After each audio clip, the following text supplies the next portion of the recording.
ठीक है। तो बेसिकली यहाँ पर ये कॉपर +2 है, इसमें अनपेड इलेक्ट्रॉन 1 है, तो ये क्या हो गया आपका कलर ब्लू कलर है। लेकिन Zn+2 में जाएगा तो इसके पास अनपेड इलेक्ट्रॉन 0 है, तो अगर अनपेड इलेक्ट्रॉन 0 है तो ये कैसा होगा, कलरलेस होगा, वाइट होगा।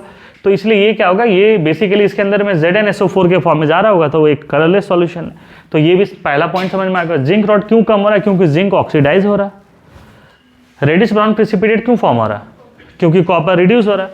And the last point, temperature of the system क्यों बढ़ रहा है, क्योंकि ये जो रिएक्शन है, ये रिएक्शन कैसा रिएक्शन है, स्पॉन्टेनियस रिएक्शन है, अपने आप हो रहा है।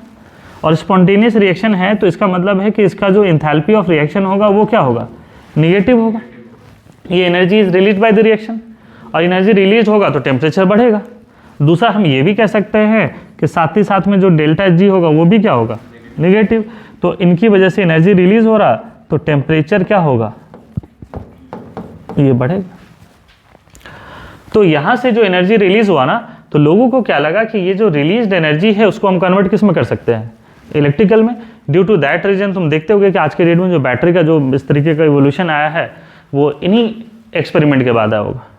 तो ये टॉपिक जो है रेडॉक्स रिएक्शन में है, क्लास 11th के टॉपिक में। ठीक है,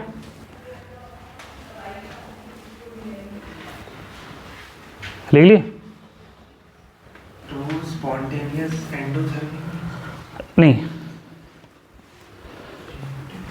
कोई भी रिएक्शन अगर केमिकल रिएक्शन हो रहा है और स्पॉन्टेनियस है, केमिकल रिएक्शन स्पॉन्टेनियस है, तो डेल्टा H निगेटिव होगा ही होगा।